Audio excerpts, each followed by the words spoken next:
If you enjoyed this story, don't forget to subscribe to our channel and let us know what city you're watching from. Let's continue. Thursday night was falling over New York City with that characteristic weight of the eve of a decisive day. Ethan Miller sped his black Audi down Park Avenue, his eyes fixed on the traffic, his mind still immersed in the numbers for the meeting that would happen in just a few hours. Investors from Singapore were waiting for his call at 2 a.m. Eastern Time, and he needed to be flawless, prepared, connected. It was then that his hand patted his jacket pocket and found only emptiness. The phone. That damn phone he always carried like an extension of his own body was on his nightstand, forgotten, abandoned, silent. Ethan slammed his hand on the steering wheel, letting out a string of curses that were lost in the car's silence.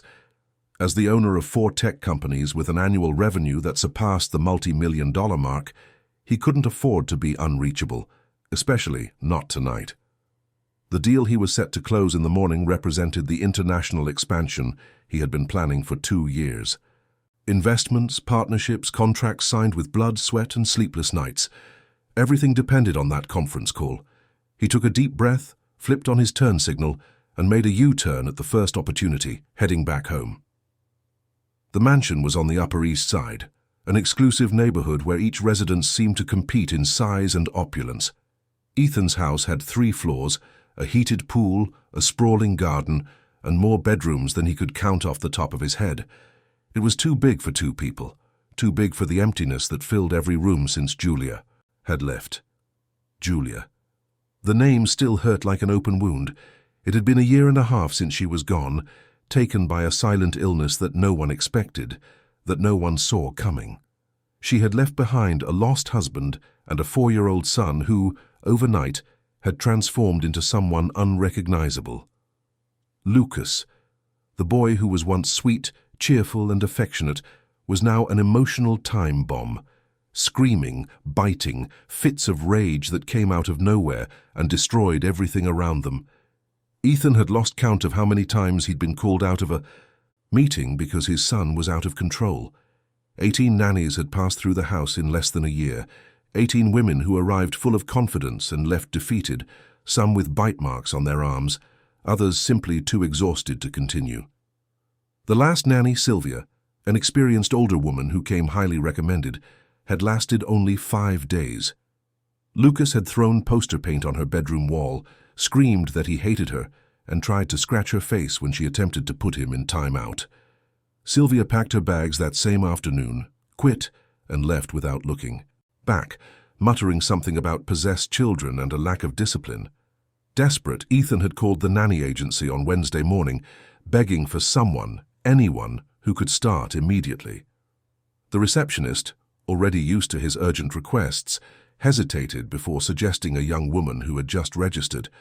No formal experience, no prestigious certifications, no references from high-profile families. Just a simple young woman who said she liked children and needed to work. Ethan had no choice. He accepted. Sarah Davis had arrived on Wednesday afternoon carrying a worn-out backpack and a shy smile. She was 26, with brown hair tied back in a messy ponytail and simple clothes that spoke of a life without luxury. She looked around the mansion with wide eyes, clearly impressed, but not intimidated. When Ethan introduced Lucas, the boy stared at her suspiciously, crossed his arms, and turned his back without a word. Ethan braced for the meltdown. He waited for the scream, the bite, the tantrum. But Sarah just smiled, knelt to the boy's level, and said in a soft voice that she understood he was angry, that it was normal to feel angry sometimes, and that whenever he wanted to talk, she would be there. Lucas ignored her, but he didn't attack, and that for Ethan was already a miracle. Now, as he parked the car in the spacious, silent garage, Ethan expected nothing but the usual chaos. Sarah was probably exhausted by now. Lucas would surely cry during the night, as he always did, and in the morning he would have to start all over again, looking for the 19th nanny. He entered through the side door, disarmed the alarm with automatic gestures, and climbed the marble staircase with light steps. The silence of the house bothered him. It always had. It was a heavy silence, full of absences, of unsaid words, of laughter that no longer echoed. Lucas slept on the second floor, in a room decorated with cartoon characters he no longer cared about. Ethan approached the half-open door, prepared to hear his son's nightly whimpers, the nightmare-induced moans that had become routine. But he heard nothing. Just silence. A different kind of silence. Calm, peaceful. Intrigued, he pushed the door open slowly, careful not to make a sound. The scene he found froze him in the doorway. Sarah was asleep in Lucas's bed, lying on her side, gently hugging the boy as if he were something precious and fragile. Lucas was nestled against her, his face serene, his breathing deep and regular. There was no tension in his features, no furrowed brow that always accompanied his restless sleep. He was at peace, truly at peace. Ethan held his breath, unable to look away. Around the bed, toys that were once scattered across the floor were organized on shelves. Crayon drawings hung on the walls, attached with colorful tape. A children's storybook lay open on the nightstand, marking the page where the reading had been interrupted by sleep. Something tightened in Ethan's chest, something he hadn't felt in a very long time, a mix of relief, surprise, and a pang of envy. Envy for this unknown young woman who, in less than 2 days, had managed to do what he couldn't in months, calm his son. Sarah murmured something incomprehensible in her sleep, a soft whisper, and held Lucas a little tighter. The boy smiled. He smiled in his sleep. Ethan hadn't seen his son smile in so long, he had almost forgotten what it looked like. He backed away slowly, closing the door carefully, and stood in the hallway. For long seconds, processing what he had just witnessed, he went down the stairs in silence, grabbed the phone that was exactly where he'd imagined, on the nightstand in his bedroom, and left again. During the entire drive to the office, where the virtual meeting would take place, Ethan couldn't get that image out of his head. Sarah and Lucas, cradled together, at peace. It was so simple, so natural, so obvious, and he had never been able to do that. The video conference started promptly at 2 a.m. Investors with serious faces appeared on the screens, presentations were displayed, numbers were discussed, contracts were reviewed. Ethan responded on autopilot, signed digital documents, agreed to clauses. But his mind was elsewhere. It was in that room, in that embrace, in that smile. When the meeting ended, it was already past 4 a.m. Ethan shut down his computer, organized his papers, and drove back home under the still, dark New York sky. The streets were deserted, the traffic lights blinked yellow, and the city seemed to sleep as he drove on autopilot. When he got home, he went straight up to Lucas's room. The door was still ajar. He pushed it open, slowly, and saw that the scene had changed. Sarah was no longer in the bed. Lucas was sleeping alone, hugging a brown teddy bear that Ethan was sure he had never seen before. The boy was still calm, breathing slowly, free of nightmares. Puzzled, Ethan crossed the hall and knocked lightly on the door of the nanny's room. He heard soft footsteps, and the door opened, revealing Sarah, still dressed, her eyes slightly tired but alert. "Is everything okay, Mr. Miller?" she asked in a low voice. Ethan entered the simple room, furnished only with a bed, a dresser, and a desk. Everything was clean, tidy, with no signs of mess. "How did you do it?" he asked directly, without beating around the bush. "How did you get my son to sleep like that?" Sarah smiled, a small but genuine smile. "Affection," she answered simply. "That's all, affection." Ethan shook his head, unsatisfied with the vague answer. "No, seriously, the other nannies tried affection too. None of them worked. What did you do differently?" Sarah sat on the edge of the bed and gestured for him to sit in the desk chair. He accepted, still observing the young woman with curiosity. "I talked to him," Sarah explained. "I asked him what he was afraid of. He said he was afraid of monsters in the dark, that the monsters came every night and that nobody believed him." Ethan frowned. "Monsters? That's just kid stuff." Sarah looked at him seriously. "It's not kid stuff to him, Mr. Miller. To him it's real. And if the fear is real, the monsters are real inside his head too." Ethan fell silent, processing her words. "So I came up with a solution," Sarah continued. "I made a magic potion, water with sugar and blue food, coloring. I put it in a spray bottle and told him it was an anti-monster spray. He sprayed it all over the room himself, in every corner under the bed, inside the closet, and it worked because he believed it. Ethan ran a hand over his face, feeling simultaneously relieved and guilty. I never took his fears seriously. I always thought they were excuses to get attention. Sarah nodded slowly. Kids use what they can to get attention, but the fears are real. He misses his mom. A lot. And he thinks it was his fault. What do you mean? His fault? Ethan leaned forward, alarmed. He told me this afternoon while we were drawing. He said his mum got sick and that he should have done something to help. That if he had been a better boy, if he had behaved more, maybe she wouldn't have gone away. Ethan felt the air leave his lungs. Lucas had been carrying that, alone, for all this time. Sarah continued, her voice soft but firm. I explained to him that his mum got sick, that it was nobody's fault, that these things happen, and that no little boy, no matter how good, could have changed it. I told him his mum loved him very much, and that she would be proud to see him growing up strong and brave. Ethan covered his face with his hands. I never talked to him about it. I never knew how to bring it up. I thought it was better not to touch the subject, to let time heal. Time doesn't heal on its own, Mr. Miller. We have to help time do its job. They sat in silence for a few minutes. Ethan tried to organize his thoughts, to process everything he had just heard. Sarah waited patiently, without rushing, without judgment. You have a way with kids, Ethan said finally. Did you study education? Child psychology? Sarah shook her head. No, sir. I couldn't afford to go to college. I just finished high school and took some basic caregiver courses. But I've always loved kids. Ever since I was little, I took care of the neighbors' kids, my cousins, whoever needed it. I learned on the job. And why did you become a nanny? I mean, professionally? Sarah hesitated, as if weighing how much she should reveal. Because I'm good at taking care of children, and because I need a purpose. I've lost important people in my life. My parents when I was a teenager, and a few years ago I lost my fiancée in an accident. Ethan felt a pang of empathy. I'm so sorry.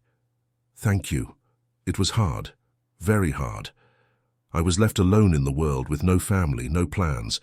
That's when I realized that all the love I had stored up needed to go somewhere. So I decided to dedicate it to other people's children, to care for them like I would care for my own, to give them the affection I wish I had received when I lost my parents. Ethan looked at this young woman with new eyes. Beneath the simplicity, there was a depth he hadn't expected, a pain transformed into purpose, a loneliness converted into giving. You're special, Sarah. My son was lucky to find you. Sarah smiled, her eyes shining. I think I'm the lucky one, Mr. Miller. Lucas is an incredible boy.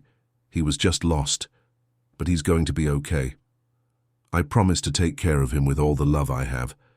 Ethan stood up, extending his hand. Sarah shook it firmly. Thank you, really.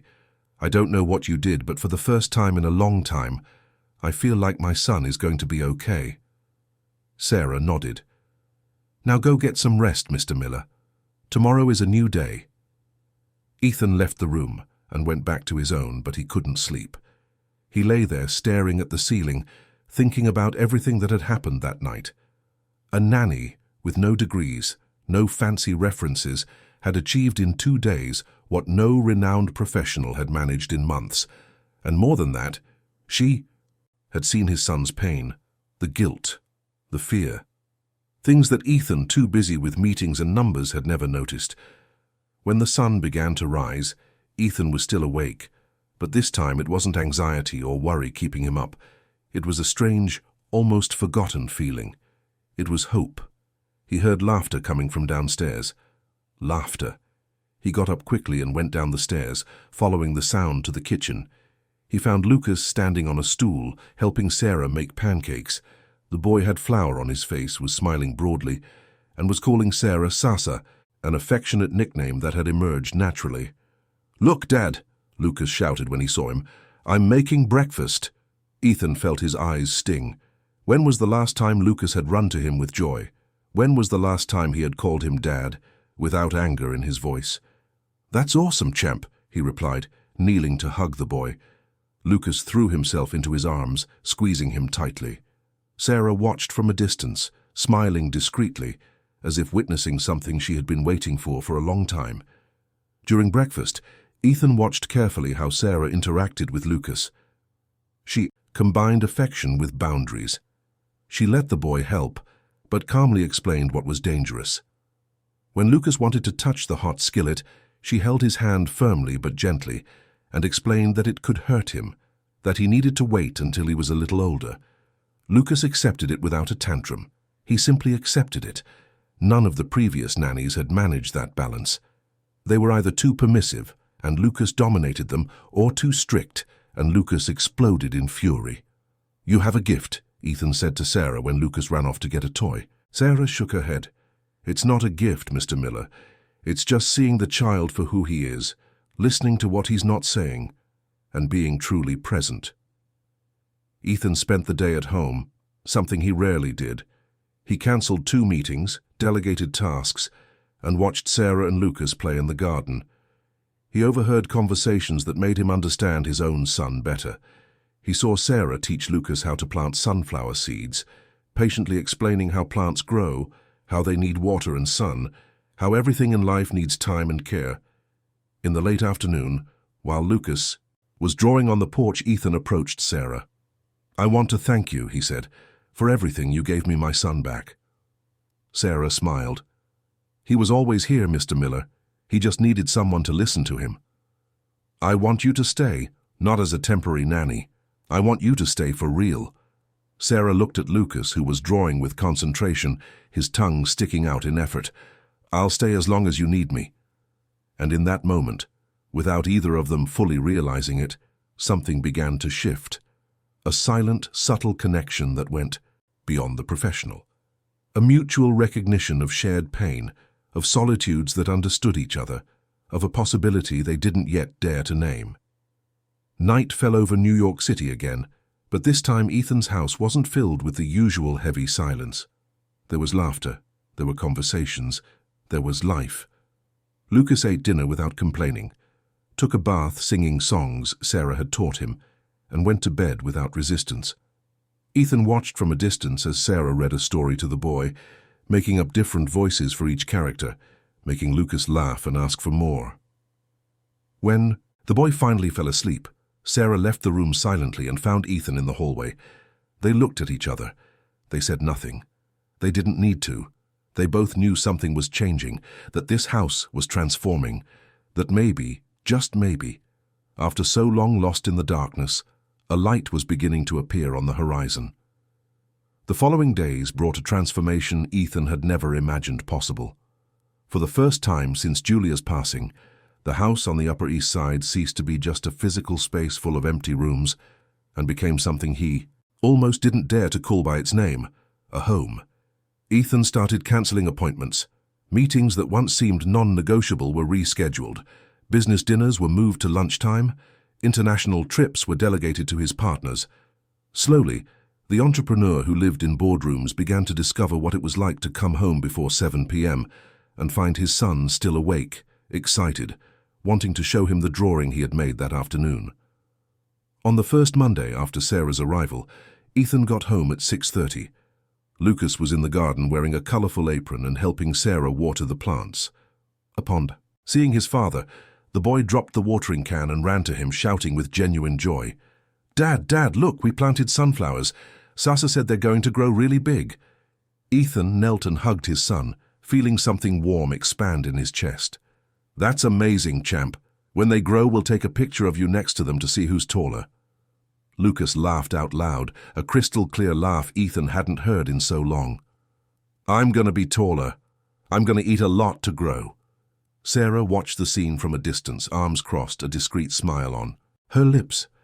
When Ethan looked at her, she gave a slight nod and went back to tending the plants as if wanting to give them space for that father-son moment. That night, during dinner, Lucas didn't throw a fit about eating.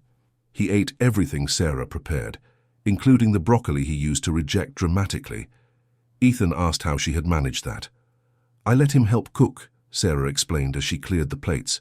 "When they participate in the preparation, they feel proud of the result, and pride makes you want to try things. Ethan shook his head, impressed.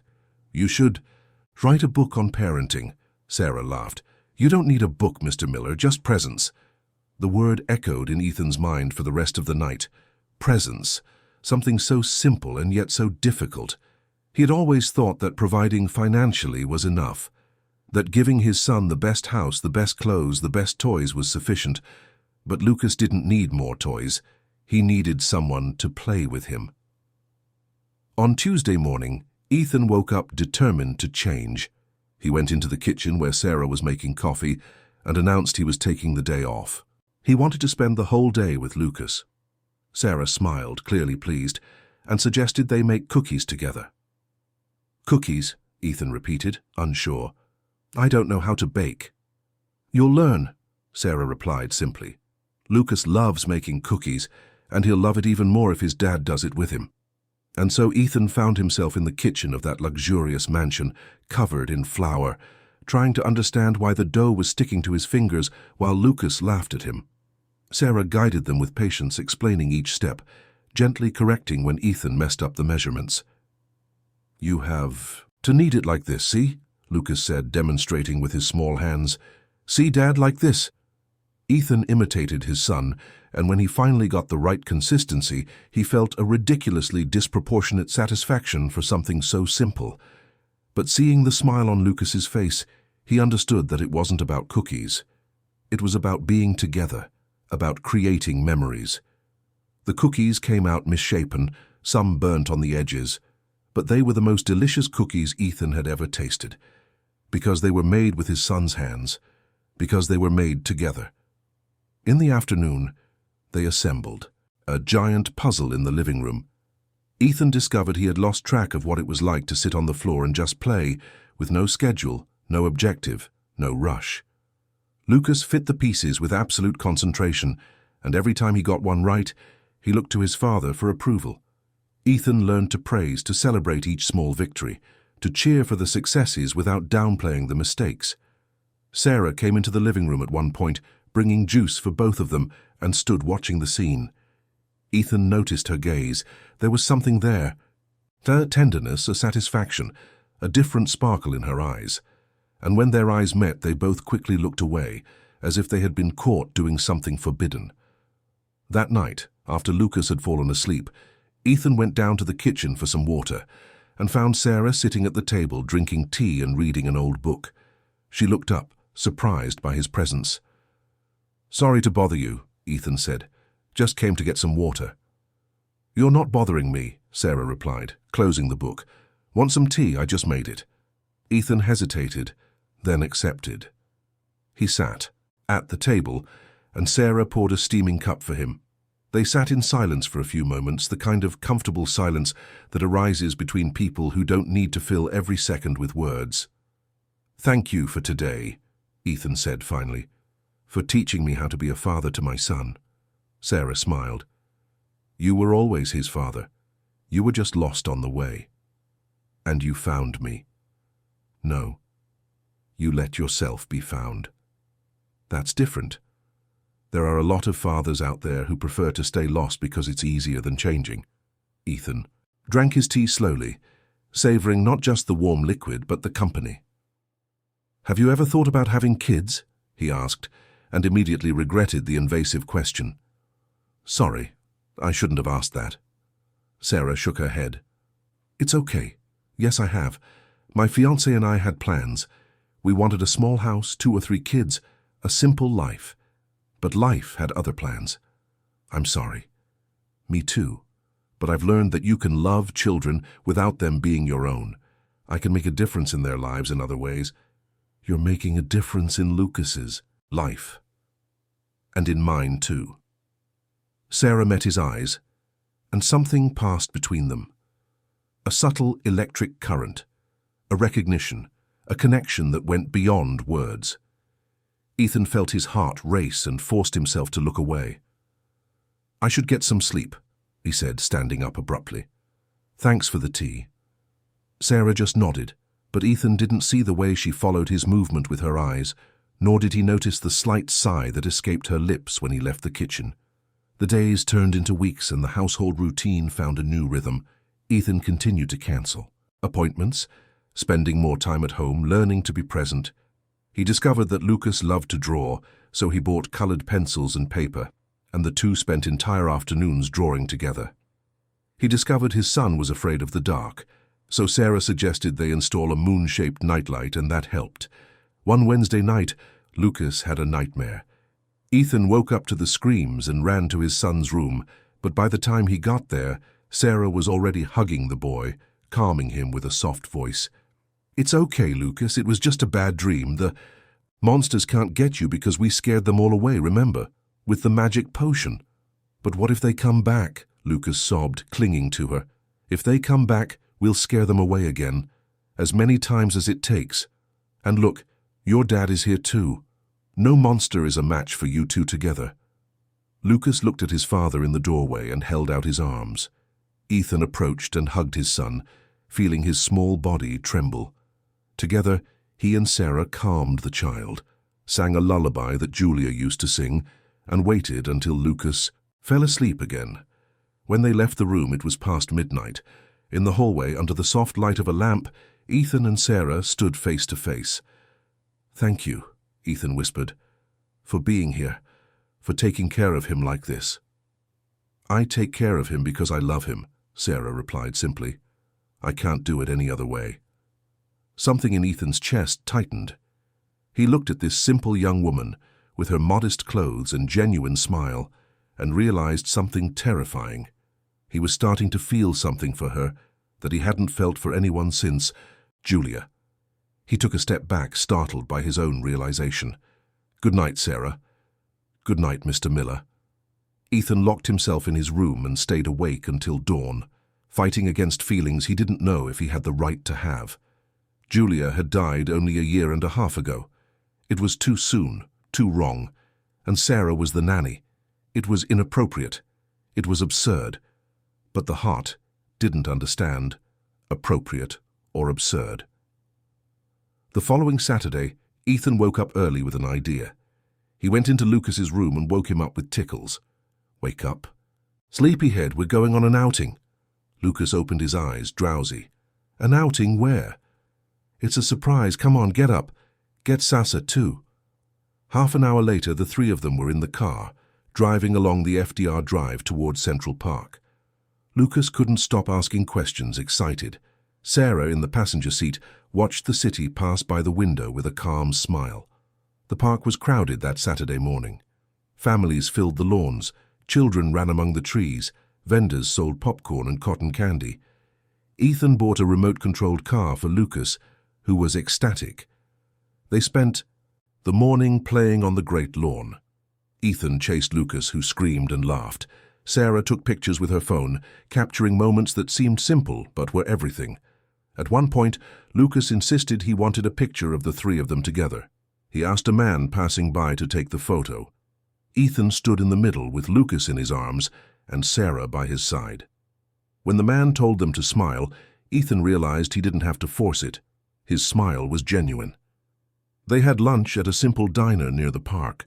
Lucas ate a hamburger and fries, getting ketchup all over his mouth, happy as could be. Sarah wiped his face with a napkin, laughing at the faces he made. Ethan watched it all, engraving every detail in his memory. "We look like a real family," Lucas commented suddenly, his mouth still full. Sarah turned red. Ethan choked on his soda. "We're friends, Lucas," Sarah said quickly. "Your dad is my boss, and you're the boy I take care of." "But we look like a family," Lucas insisted with the brutal honesty of children. "Everyone here has a family. Why can't we be one, too?" Ethan and Sarah looked at each other, not knowing what to say. It was Ethan who broke the silence, choosing his words carefully. "We're a team, son, and teams take care of each other, just like a family. How does that sound?" Lucas thought for a moment, then nodded. "Okay, but Sasa can't ever leave, okay? Promise, Sasa." Sarah squeezed his small hand. "I promise to stay as long as you need me."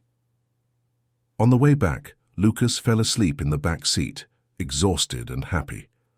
Ethan drove in silence, his eyes on the road, but his mind was far away. "He's very attached to you," he said quietly, so as not to wake the boy. "I'm attached to him too," Sarah replied, looking out the window. "I'm afraid of what will happen when you decide to move on with your life. Get married, have your own kids." Sarah turned to him. "That's not going to happen anytime soon, Mr. Miller. I have no plans to leave." "People change their minds. Sometimes. But not about important things." The silence filled the car again, but it was a heavy silence full of unsaid things. That night, after putting Lucas to bed, Sarah went down to the kitchen and found Ethan sitting at the table with a bottle of whiskey and a half-empty glass. "Bad night?" she asked, sitting down. "Bad memory," Ethan corrected. "Today's our wedding anniversary. Would have been, if Julia was still here." Sarah remained silent, respecting his pain. 6 years, Ethan continued, taking a sip. "We married young. She had just graduated with her architecture degree. I was starting my first company. We were a couple of idiots in love who thought we could conquer the world together." "And you did," Sarah said softly. "We did," Ethan corrected. "But what's the point of conquering the world if you lose the person you wanted to share the victory with? You didn't lose everything. You have Lucas." "I do. And because of her. Julia wanted to be a mother so badly. When we found out she was pregnant, she cried with happiness for 3 straight days. She decorated the nursery, bought tiny clothes, made plans for the next 20 years. She must be proud to see the father you're becoming." Ethan looked at Sarah, his eyes shining. "You think so?" "I'm sure of it." They stayed there, talking. Late into the night, Ethan told stories about Julia, and Sarah listened to all of them with genuine attention, without jealousy, without judgment. And the more Ethan talked, the more he realized he was able to remember his wife with love and not just pain. That he could smile when recalling happy moments without falling apart inside. Sarah was instrumental in this process. She didn't try to replace Julia or erase her memory. On the contrary, she helped Ethan honor her, celebrate her, and keep her memory alive in a healthy way. The following week, Ethan organized a small celebration. He and Lucas baked a cake, they lit candles, and they sang happy birthday to the mommy who was in heaven. Lucas cried, but it was a clean cry of pure longing without guilt. Ethan cried too, and Sarah stood by them, holding both their hands, being the anchor that kept them steady. After that day, something shifted. Ethan felt as if a door had been gently closed, not forgetting what was left behind, but allowing him to move forward. And moving forward meant dealing with the increasingly intense feelings he had for Sarah.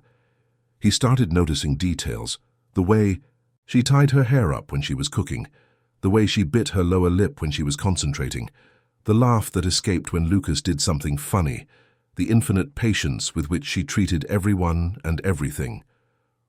One Thursday night, Ethan went down to the kitchen and found Sarah dancing by herself while washing the dishes. She had headphones in and didn't hear him arrive. He stood in the doorway, watching, feeling something warm and impossible grow inside his chest. Sarah turned and jumped when she saw him, quickly taking off her headphones, her cheeks flushing. "I'm sorry." "Mr. Miller, I didn't know you were there." "You don't have to be sorry, you're a good dancer." "Oh no, I was just distracting myself." Ethan walked into the kitchen and, on an impulse that surprised them both, held out his hand. "May I?" Sarah looked at his hand, confused. "What?" "Dance. With you." Sarah hesitated, then placed her hand in his. Ethan gently pulled her close, and they began to dance right there, in the kitchen, with no music, just the sound of silence and each other's breathing. It was strange and perfect at the same time. Ethan hadn't danced since his wedding. Sarah barely knew what to do with her feet, but neither of them wanted the moment to end. When they finally separated, they were both breathless. "I should go," Sarah said quickly. "Good night." She practically ran to her room. Ethan stood in the kitchen, his heart pounding, knowing he had crossed an invisible line and there was no going back. The following days were filled with a silent tension that permeated every room of the house. Ethan and Sarah avoided being alone, spoke only about Lucas and practical matters, and averted their eyes when they passed in the hallways. It was as if they both knew something inevitable was about to happen and were fighting it with all their might. Lucas noticed the change. Children have a keen perception for these things. He noticed his father was too quiet during meals, that Sarah smiled less, that the atmosphere was different. One Sunday afternoon, while drawing with Ethan in the living room, the boy asked the question neither adult wanted to answer. "Dad, did you and Sasa have a fight?" Ethan looked up from the paper, surprised. "No, son, why do you think that?" "Because you guys are being weird. You used to talk more, not anymore. It's grown-up stuff, Lucas, nothing you need to worry about. But I like it when we're all happy, like that day at the park. Can I do anything to help?" Ethan felt his heart ache. He pulled his son into a hug. "You already help just by existing, champ. I promise everything will be okay." But he wasn't sure he could keep that promise. That same night, after putting Lucas to bed, Ethan went downstairs, determined to have the conversation he had been putting off. He found Sarah on the back porch, sitting in a rocking chair looking at the stars. "Can we talk?" he asked, his voice firm but gentle. Sarah turned, and even in the dim light, Ethan saw the apprehension on her face. "Of course, Mr. Miller." Ethan sat down next to her, took a deep breath, and decided it was time to stop running. "Sarah, I need to tell you something, and I need you to be honest with me too." She waited in silence, her hands clasped in her lap. "I know I'm your boss. I know there's a class difference, an age difference, a difference in everything between us. I know Julia died not long ago and that I should still be grieving. I know all the reasons why this is wrong." Sarah opened her mouth to speak, but Ethan held up a hand, asking her to let him finish. "But none of that changes what I'm feeling. None of that changes the fact that when I wake up in the morning, the first thing I think about is you. That when I get home, I look for you with my eyes. That when you smile at Lucas, my heart skips a beat. That when I danced with you that night, I felt something I hadn't felt in a very long time." Sarah had tears in her eyes. "Mr. Miller, Ethan," he corrected her gently. "Call me Ethan, please." "Ethan," she repeated, her voice trembling.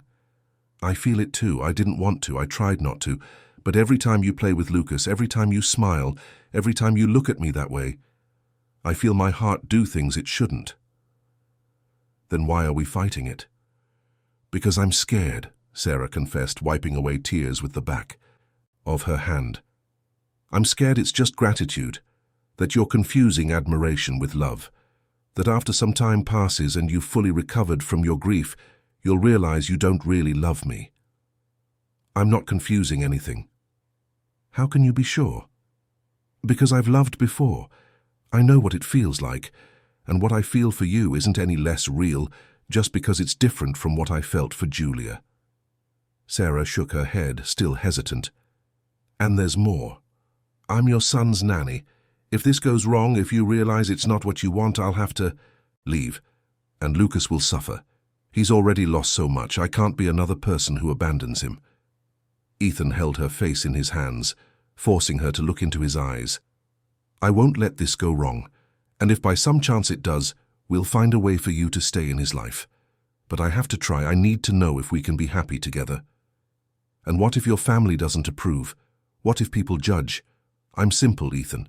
I don't have a formal education. I don't come from a wealthy family. I don't know how to behave at business dinners. I don't belong in your world. Then we'll create a new world, ours, where none of that matters." Sarah looked at him for long seconds, and Ethan saw the exact moment she made her decision. He saw when fear gave way to courage, when doubt was replaced by hope. She leaned in slowly and kissed him. It was a hesitant kiss at first, full of questions and fears, but then Ethan pulled her closer, and the kiss deepened, became a certainty, became a promise. When they separated, they were both breathless, their faces flushed, their hearts racing. "Then let's try," Sarah whispered, "but slowly, carefully, always thinking of Lucas." "Always," Ethan agreed. They stayed on the porch late into the night, holding each other, talking about everything and nothing, making plans, sharing dreams. It was strange how something so new could feel so right. The next morning they woke up with a decision to make, whether or not to tell Lucas. They decided they would. The child deserved honesty. They called the boy for a serious talk after breakfast. Lucas sat on the couch between them, his eyes wide, clearly worried. "Son," Ethan began, choosing his words carefully. "You know that Daddy loved Mommy very much, right?" Lucas nodded. "And you know that Daddy will always love Mommy, even though she's not here anymore?" Lucas nodded again, this time more slowly. "But sometimes," Ethan continued, "our hearts have room to love more than one person. It's not that we forget the one who's gone. It's that we learn to love again." Lucas frowned, trying to understand where this was going. "What your dad is trying to say," Sarah intervened gently, "is that we like each other. We like each other a lot.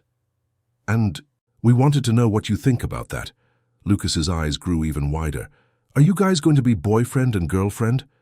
"Maybe," Ethan replied, "if you're okay with it." Lucas was silent for a moment that felt like an eternity. Then, to their surprise, he jumped off the couch with a shout of joy. "Really? For real? You're gonna date?" Sarah laughed, relieved. "Are you happy about it?" "I'm super happy. Now we can be a real family. Sasa can be my new mom." Sarah felt tears well up. "Lucas, sweetie, I'll never replace your mom. She will always be your real mom." "I know," Lucas replied, with the surprising wisdom of a child who has experienced loss. "But you can have two moms, right? One who's in heaven and takes care of me from there, and one who's here and takes care of me up close." Ethan hugged his son and Sarah at the same time, the three of them forming a tight circle. For the first time in a long time, he felt that his family was complete again. Different, but complete. The following weeks were a period of adjustment. Ethan and Sarah tried to be discreet at first, but it was impossible to hide the change. There were more smiles, more closeness, more life in that house. However, not everyone reacted well to the news. Helen Miller, Ethan's mother, showed up unannounced one Saturday morning. She was an elegant woman in her 60s, always impeccably dressed with that rigid posture that came from generations of old money. She entered the house as if it were her own territory and found Ethan, Sarah, and Lucas in the kitchen, making pancakes together. "Ethan, we need to talk," she announced, completely ignoring Sarah. "Mum, what a surprise. I didn't know you were coming." "I came because I heard some absolutely ridiculous rumors, and I came to verify them myself." Ethan exchanged a look with Sarah, who discreetly took Lucas out to the garden, leaving mother and son alone. "What rumors?" Ethan asked, though he knew exactly what she was talking about. "That you're involved with the nanny." Helen said the word nanny as if it were something dirty. "They're not rumors, Mom. They're facts. Sarah and I are together." Helen closed her eyes as if gathering patience. "Ethan, have you lost your mind? Julia has only been gone for a year and a half. And I carried that grief for all that time, but I found someone who makes me happy again, someone who makes Lucas happy. This girl is an employee, a nanny with no formal education, no family, no nothing. What will people say? I don't care what people say. Well, you should. You have a business, a reputation, a position in society. You can't just get involved with anyone." "Sarah is not just anyone," Ethan replied, his voice growing harder. "She saved my son. She saved me too, and I love her." "You think you love her? But it's just gratitude, Ethan. It will pass." "It won't pass, and the sooner you accept that, the better." Helen took a deep breath, changing tactics. "And what if she's only interested in your money? Have you thought about that?" "I have, and I know that's not the case." "How can you be so sure?" "Because I know her. Because I see how she takes care of Lucas without expecting anything in return. Because she tried to push me away precisely for fear that I would think that of her." Helen shook her head, defeated but not convinced. "You're making a mistake, Ethan, and when you realize it, it will be too late. Then it's a mistake I'm willing to make." His mother left in a fury, but not before casting one last disapproving glance in Sarah's direction, who was watching from the garden. Sarah came into the house as soon as Helen left, clearly shaken. "She hates me. She'll get over it," Ethan assured her, holding her. "She just needs time." But what if she's right? What if you are making a mistake? Ethan held her face. The only thing I'm sure of in my life is that you are not a mistake. 2 months passed. Ethan and Sarah built their routine as a couple, always with Lucas at the center of everything. Family dinners, weekend outings, movie nights in the living room. It was simple and perfect. Ethan knew he wanted more. He wanted to make it official. He wanted Sarah to be his wife. One Friday night, he organized an intimate dinner. He asked for Lucas's help, who was ecstatic to learn of his father's plans. Together, they decorated the table with candles, prepared Sarah's favorite dish, and hid the ring box. When Sarah came, down for dinner, and saw it all, she covered her mouth with her hands. "What is all this?" "It's a celebration," Ethan replied, pulling out her chair. "Of what?" "Of us." They ate peacefully, talking and laughing. Lucas could barely contain his excitement, giggling nervously the whole time. When they finished dessert, Ethan stood up, signaled to Lucas, and they both knelt beside Sarah. "Sarah Davis," Ethan began, "you came into my life when I was completely lost. You brought light when there was only darkness. You gave me my son back and taught me how to be a better father. But more than that, you taught me how to love again." Sarah was already crying. "I can't promise to be perfect," Ethan continued, "but I can promise to be present. I promise to love you, respect you, and build a life by your side. And Lucas has something to ask you." Lucas, his eyes shining, took Sarah's hand. "Sasa, will you marry my dad and be my new mum?" Sarah was sobbing uncontrollably. "Yes, yes, I will." Ethan placed the ring on her finger, and the three of them hugged, crying and laughing at the same time. It was a moment of pure happiness, but that happiness would be tested. 3 days later, while Ethan was away on a business trip, the doorbell rang. Sarah opened the door to find Helen Miller, elegant and imposing as ever. "I need to speak with you," Helen said, entering without an invitation. Sarah led her to the living room, her heart racing. "Mr. Miller isn't here." "I know. I came to speak with you, not him." Helen sat down with a straight posture and got right to the point. "How much?" "What?"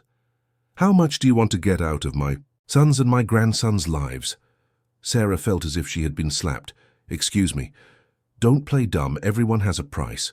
What's yours? 100,000? 200? 500,000? Sarah stood up, trembling with indignation. "Are you trying to bribe me?" "I'm trying to protect my family. You don't belong in this world. You'll end up getting hurt or, worse, hurting them. I love Ethan, and I love Lucas. I'm not going to abandon them for any amount of money." Helen laughed, a cold, calculating sound. "Everyone says that until they get the right offer. 1 million. Cash. You'll never have to worry about anything again." "No," Sarah replied firmly. "You can offer 10 million, 100 million. It doesn't matter. I'm not for sale." "You'll regret this." "Maybe, but it won't be for choosing to stay with the people I love." Helen stood up, furious. "My son will realize who you really are, and when that happens, don't come asking for my help. I won't need your help because I'm not going to do anything wrong." Helen left, slamming the door.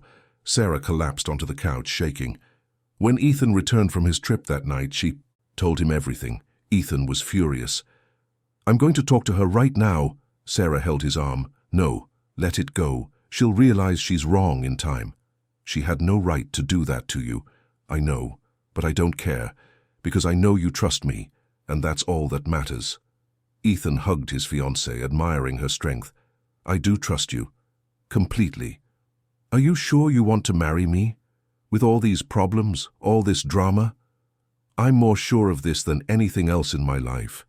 And so, despite the opposition, despite the difficulties, despite everything, Ethan and Sarah stood firm in their decision to build a life together. Their love was greater than any obstacle. The weeks following the proposal were filled with preparations and anticipation. Ethan wanted a grand ceremony to invite all his business partners and associates to do something for the ages. Sarah, on the other hand, dreamed of something intimate, with only the people who truly mattered. After much discussion, they reached a compromise. It would be a small celebration in the garden of their home, with simple and genuine decorations. Lucas was involved in every detail. He helped. Choose the Flowers decided he wanted to be the ring bearer and insisted they plant more sunflowers around the garden because Sasa liked them. The boy's excitement was contagious. He counted down the days on a calendar, crossing off each one that passed, eagerly awaiting the big day. One Thursday afternoon, 3 weeks before the wedding, Sarah was helping Lucas with a puzzle when she felt a sudden wave of dizziness. The room spun, the colorful pieces blurred before her eyes, and before she could grab onto something, she collapsed on the floor. Lucas screamed in terror, "Sasa! Sasa! Wake!" Hup! Ethan was in his office on a video call when he heard his son scream. He dropped everything and ran to the living room, finding Sarah unconscious and Lucas crying desperately beside her. He called an ambulance immediately. At the hospital, while they waited for the test results, Ethan held Sarah's hand tightly, his face pale with worry. Lucas sat on his lap, his eyes red from crying. When the doctor finally appeared, she had a smile on her face. "Mr. Miller, I have good news. Your fiancé is fine. The fainting spell was caused by a drop-in blood pressure, which is completely normal under the circumstances." "What circumstances?" Ethan asked, tense. The doctor looked at Sarah, who was still a bit dazed. "You're pregnant, about 6 weeks along." The silence that followed was deafening. Sarah's eyes widened, her hand instinctively going to her stomach. Ethan stood motionless, processing the information. Lucas looked from one adult to the other, trying to understand. It was Ethan who reacted first. He broke into a huge smile, carefully scooped Sarah into his arms and spun her around, laughing and crying at the same time. "You're pregnant. We're having a baby." Sarah started crying too, holding on to him. "I didn't know. I had no idea." Lucas tugged on his father's shirt, anxious. "What's happening? Is Sasa okay?" Ethan knelt, bringing the boy into the middle of their hug. "Son, Sasa is going to have a baby. You're going to be a big brother." Lucas's eyes widened so much they looked like they would pop out of his head. "Really? I'm going to have a baby brother?" "Or a baby sister," Sarah corrected, laughing through her tears. Lucas jumped for joy, shouting that he was going to be a big brother, that he would teach the baby everything, that he would be the best brother in the world. The other patients in the waiting room watched the scene with smiles, infected by the family's happiness. On the way home, Ethan couldn't stop talking. He planned the nursery, thought of names, imagined what it would be like to have another child. Sarah watched him tenderly, her hand always on her belly, still processing the news. That night, after putting Lucas to bed, the two of them cuddled on the couch, talking about the future. "Are you happy?" Sarah asked. "Happy is an understatement. I'm ecstatic. Terrified, overwhelmed all at once." "Me too. I never thought I'd have children.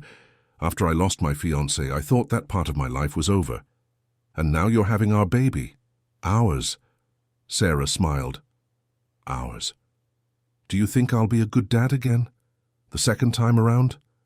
"You're already a great dad, and you'll be even better. And you're going to be an amazing mom. You already are, actually, to Lucas. Lucas is special. He's taught me so much. He loves you as if you've been his mother from the very beginning. I love him that way, too." They stayed there, planning, dreaming, imagining. The wedding took on an even greater meaning.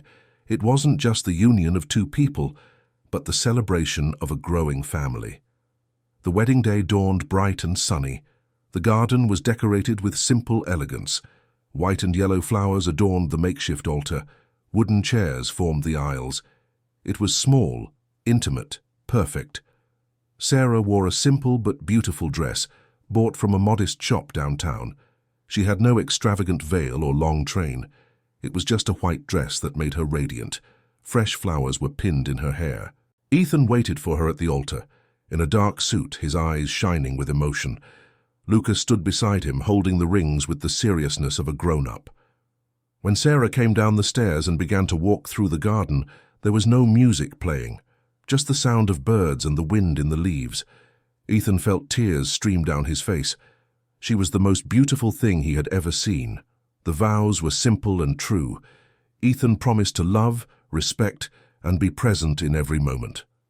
Sarah promised to care for, support, and build a home full of love. Lucas delivered the rings as if he were carrying the world's greatest treasure. When the officiant declared them husband and wife, Ethan kissed Sarah to the emotional applause of the few guests present. Some of Ethan's close friends, neighbors who had grown fond of Sarah, and a few simple people she knew from her previous life. Helen was not there. She had said she wouldn't attend, and she kept her word. The reception was relaxed. Music played from a simple sound system, homemade food prepared by Sarah and Ethan in the days prior. Three-tiered cake decorated by Lucas with his mom's help. It was all simple, but it was all theirs. That night, after the guests had left and Lucas had finally fallen asleep, exhausted from all the excitement, Ethan and Sarah sat in the garden, watching the stars. "Today was perfect," Sarah said, her head resting on her husband's shoulder. "It was the best day of my life. After Lucas was born, of course. And before our baby is born," Sarah completed, smiling. 3 weeks later, at the first ultrasound, they received news that left them even more ecstatic. The doctor moved. The transducer over Sarah's belly looked at the screen intently, frowned and looked again. "Is something wrong?" Ethan asked, alarmed. No problem at all. Just a surprise. Do you see these 2 blinking dots?" Sarah and Ethan looked at the screen, not quite understanding. "It's 2 babies," the doctor announced, smiling. "Twins." The office fell completely silent for 3 seconds. Then Ethan shouted, literally shouted with joy, making the doctor and Sarah laugh. "Twins! We're having twins!" Sarah was in shock, but the good kind of shock. 2 babies. 2. "And based on the heartbeats," the doctor continued, "it looks like you're having a boy and a girl." This time it was Sarah who screamed. Ethan hugged her, kissed her, laughed, cried. They were having a boy and a girl. They were growing their family from 3 to 5. The house that was once too empty would now be full of life. Lucas was ecstatic when he found out. Two babies. I'm going to have 2 siblings. "A brother and a sister," Sarah corrected. The boy ran through the house shouting that he was going to be a big brother to twins, that he would take care of, both of them, that he would teach them everything he knew. The months of the pregnancy flew by. Sarah's belly grew quickly with the 2 babies. Ethan was constantly by her side, talking to her belly, singing, telling stories. Lucas did the same, inventing elaborate conversations with the unborn babies. One Sunday afternoon, the doorbell rang. Ethan answered it to find Helen at the door. She looked different, less rigid, more human. "May I come in?" she asked, her voice low. Ethan hesitated, then opened the door. Helen entered and found Sarah in the living room, stroking her enormous belly. The 2 women looked at each other. The silence was heavy. "I came to apologize," Helen said finally. "For everything, for the way I treated you, for the things I said, for the shameful offer I made." Sarah remained silent, waiting. "I was wrong," Helen continued. "Completely wrong. I've seen my son happy for the first time in years. I've seen my grandson transform into a healthy, joyful child. And it was all thanks to you." Sarah felt tears well up. "You gave me my family back," Helen said, her voice breaking, "and I thank you for that. If you can forgive me, I would love to meet my grandchildren, but if you can't, I understand." Sarah stood up with difficulty due to her belly and walked over to Helen. She extended her hand. "A fresh start?" Helen ignored the hand and hugged her daughter-in-law, crying. A fresh start. Ethan watched from a distance, moved, his mother and his wife making peace, his family finally united. From that day on, Helen became a present grandmother. She visited constantly, helped with the preparations for the twins' room, brought gifts for Lucas. She had become a true part of the family. The day of the birth arrived on a rainy morning. Sarah felt the first contractions at 3 a.m. Ethan woke up in a panic, grabbed the bag that had been packed for weeks, woke Lucas, and called Helen. At the hospital, the entire family waited anxiously. Helen held Lucas on her lap, calming the nervous boy. Ethan held Sarah's hand as she went through labor. At 7:15 a.m., the boy was born, 7 pounds, crying loudly, healthy. At 7:22 a.m., the girl was born. 6 pounds, 4 ounces, tiny but perfect. Ethan entered the room where Sarah was resting, holding the 2 newborns wrapped in blankets. She was exhausted but radiant. "They're perfect," Ethan whispered, placing the babies in her arms. Sarah looked at her children, at these 2 lives she had carried for 9 months, and felt a happiness so immense it could barely fit in her chest. The door opened slowly and Lucas entered shyly. Ethan motioned for him to come closer. "Come meet your brother and sister, son." Lucas approached carefully, his eyes wide with fascination. "They're so small." "You were this small when you were born too," Sarah said tenderly. "Can I touch them?" "You can."